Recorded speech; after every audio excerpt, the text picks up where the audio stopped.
वज़ीर आज़म शहबाज शरीफ व Karachi circular railway की जल्द बहाली का ऐलान। KCR मंसूबे को शहर कायद के लिए नागुज़ीर करार दे दिया। कराची कैंट स्टेशन अपग्रेडेशन के इफ्तिताह की तकरीब से खिताब। कहा कराची सर्कुलर रेलवे की हर इंटरनेशनल फोरम पर बात की है, मिलकर कोशिश जारी रखेंगे। जल्द ये मंसूबा हकीकत बनेगा। तेहरान से इस्तांबुल के रूट को बहाल करेंगे तो पाकिस्तान रेलवे को 4 चांद लग जाएंगे। शालीमार एक्सप्रेस को मुकम्मल तौर पर नई ट्रेन बना दिया गया है। महकमा रेलवे ने कराची कैंट को महारत से बहाल किया। थरकोल ट्रांसपोर्ट करने के लिए वफाक और सिंध हुकूमत का इश्तराक है।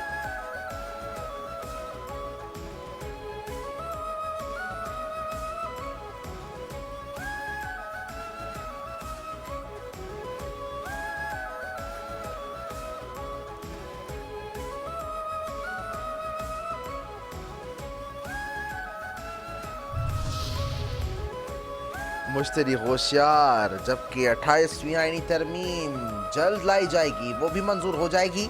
वज़ीर आज़म की मुशीर बराए सियासी उमूर आना सनाउल्लाह ने एक बार फिर 28वीं आईनी तरमीम का इंदिया दे दिया। चीनी ऑटो मीडिया से गुफ्तगू में कहा कि 28वीं आईनी तरमीम अवामी इशूज़ पर है। तरमीम लोकल बॉडीज़, NFC और सेहत से मुतालिक होगी। मामलात पर बहस जारी है। अगर इत्तफाक होता है तो 28वीं आईनी तरमीम लाई जा सकती है।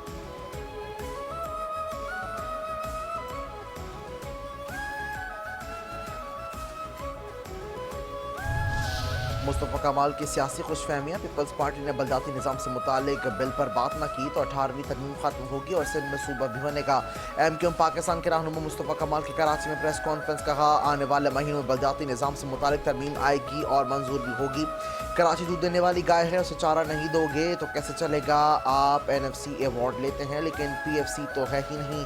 वसाइल वज़ीर आला हाउस में रुक जाते हैं, निचली सतह तक नहीं जाते। NFC का सारा पैसा वज़ीर आला को मिला, उन्होंने तकसीम नहीं किया। हुकूक नहीं मिले तो फिर नए सूबे का क़याम नागुज़ीर हो जाएगा।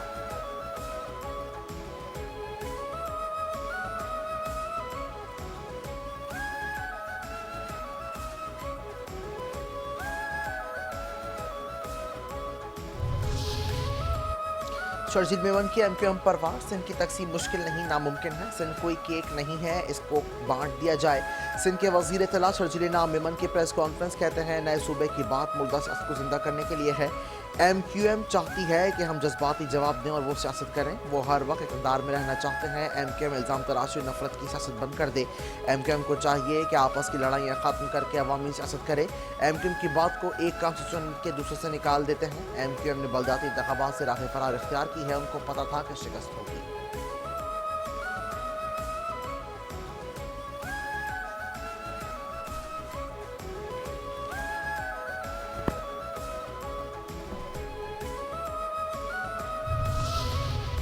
कितना बदल गया है cantt station. Karachi cantt station पर अपग्रेडेशन मंसूबे के इफ्तिताही तकरीब वज़ीर रेलवे हनीफ अब्बासी ने खिताब में कहा कराची से ज़्यादा रेवेन्यू हासिल करते हैं। रेलवे स्टेशन अपग्रेडेशन का मंसूबा कलील मुद्दत में मुकम्मल किया गया। वज़ीर आज़म ने फैसला किया है कि रोहड़ी कराची को सबसे पहले बनाया जाएगा।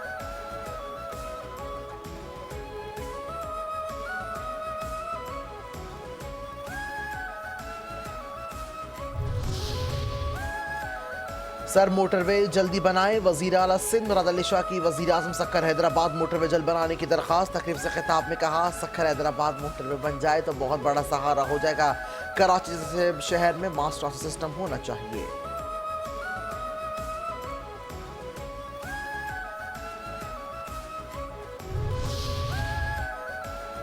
बांग्लादेश की अदालत की तारीख का सबसे बड़ा फैसला। भारत नवाज बांग्लादेश की साबिक वज़ीर आज़म हसीना वाजिद को तुलबा के कत्लेआम पर उम्र कैद सज़ाए मौत। साबिक वज़ीर दाखिला असदुज़्ज़मा को भी सज़ाए मौत सुना दी गई। अदालत ने इंसानी के खिलाफ जराइम के केस में हसीना वाजिद को जराइम का मुर्तकिब करार दे दिया। फैसला इंटरनेशनल क्राइम्स ट्रिब्यूनल के 3 रुकनी बेंच ने सुना दिया। फैसले के मौके पर मुजाहिरों में मारे जाने वालों के लवाहिकीन, वकला और बांग्लादेश के ज़राया अबलाग के नुमाइंदे भी मौजूद थे।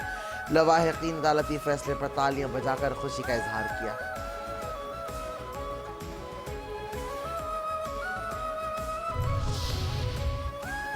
हसीना वाजिद ने कहा मैं न मानूं, अल्लाह ने जिंदगी दी अल्लाह ही लेगा। बांग्लादेश के साबिक वज़ीर आज़म और अवामी लीग पार्टी के रहनुमा शेख हसीना वाजिद ने अदालत की जानिब से سزائے موت کے فیصلے کو مسترد کر دیا ہے، کہا فیصلہ جاری کرنے دیے، مجھے پرواہ نہیں، الزامات جھوٹے ہیں، حامی پریشان نہ ہو، ہر چیز کا حساب لیا جائے گا، میں نے اپنے والدین اپنی بہن بھائیوں کو کھو دیا ہے، انہوں نے میرا گھر جلا دیا، ہم اسے نہیں بھولیں گے۔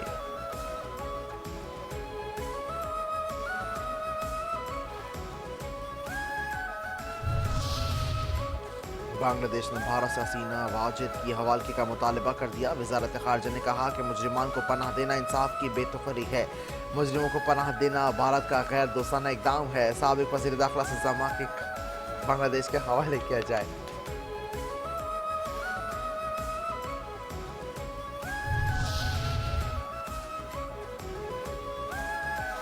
سیکریٹری صاحبان کے پاس صرف ایک گاڑی ہوگی، سیکریٹریز کی تعداد 20 ہوگی، اسپیشل سیکریٹریز اور سینئر سیکریٹری کا عہدہ ختم کرنے کا اعلان کرتا ہوں۔ نو منتخب وزیر اعظم آزاد کشمیر راجہ فیصل ممتاز راٹھور کا ایوان سے خطاب، کہا کہ عوام کے مسائل کے اندر رہ کر حل کرنا ہے، موجودہ ریاست کی جو صورتحال اس میں احتجاجی تحریکیں چل رہی ہیں، سیاست قید کمزور ہو چکی ہے، ایک بڑا چیلنج ہے، ہم نے پاکستان کے ساتھ اپنے رشتوں کو مضبوط کرنا ہے۔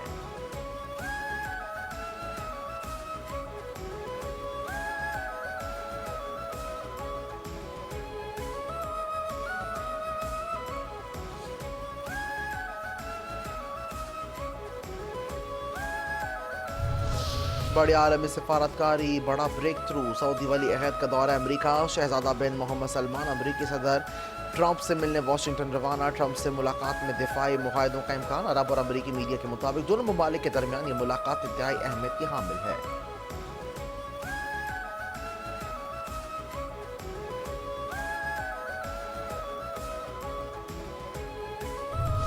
ڈارن ماسکو، نائب وزیر اعظم وزیر خارجہ اسحاق ڈار شنگھائی تعاون تنظیم ایس یو کے سربراہان حکومت کونسل کے اجلاس میں شرکت کے لیے ماسکو پہنچ گئے۔ روس کے نائب وزیر خارجہ نے ایئرپورٹ پر استقبال کیا۔ شنگھائی تعاون تنظیم کے سربراہان حکومت کونسل اجلاس 17 تا 18 نومبر جاری رہے گا۔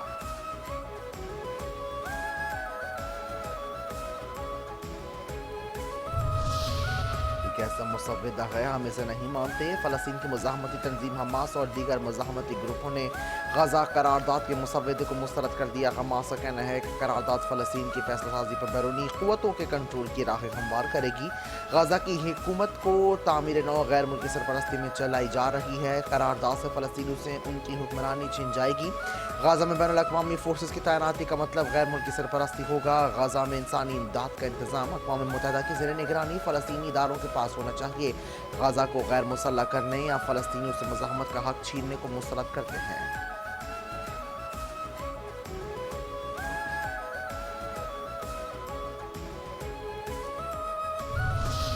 مولانا ان بنگلہ دیش مسئلہ فلسطین پر امت مسلمہ میں اتحاد و اتفاق، سربراہ جے یو آئی مولانا فضل الرحمان کا بنگلہ دیش میں فلسطین کانفرنس سے خطاب، کہا مسئلہ فلسطین میں پاکستان اور بنگلہ دیش کے مسلمانوں نے جذبات ایک جیسے ہیں، ایمانی رشتے کی بنیاد پر ہر مظلوم مسلمان کو یہ اطمینان دلاتے ہیں کہ ہمارے دل آپ کے ساتھ دھڑکتے ہیں، ہمارے جذبات آپ کے ساتھ ہیں۔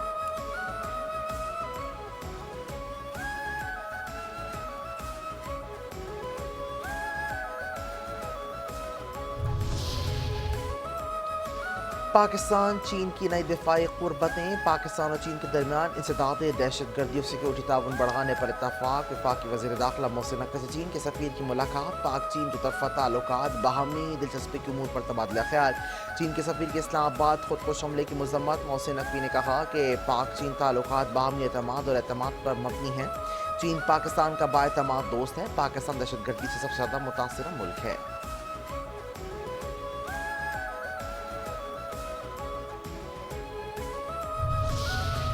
وزیر خزانہ نے بتایا غربت ہوتی کیوں ہے، پاکستان کی معیشت مثبت سمت میں گامزن ہے، زیادہ آبادی مسائل اور غربت کا باعث بنتی ہے۔ وفاقی وزیر خزانہ محمد اورنگزیب کا اسلام آباد میں تقریب سے خطاب، کہتے ہیں ہمیں آبادی کے حساب سے وسائل کا نظام کرنا ہوتا ہے، پائیدار معاشی ترقی کے لیے متوازن آبادی ناگزیر، آبادی اور معیشت کے ایک دوسرے سے جڑے چیلنج ہیں، ماحولیاتی تبدیلی میں عصر حاضر کا بڑا چیلنج ہے۔